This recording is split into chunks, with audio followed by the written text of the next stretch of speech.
एक दिन अली नाम का एक खुश मिजाज लड़का अपनी रंग बरंगी पतंग लेकर छत पर गया। आसमान नीला था और ठंडी हवा चल रही थी।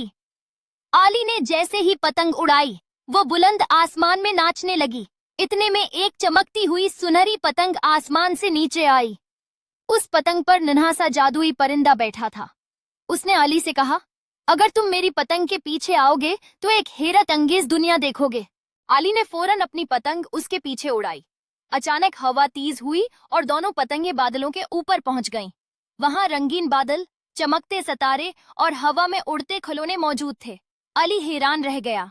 परिंदे ने अली को एक जादुई डोर दी और कहा, ये डोर हमेशा खुशी फैलाएगी।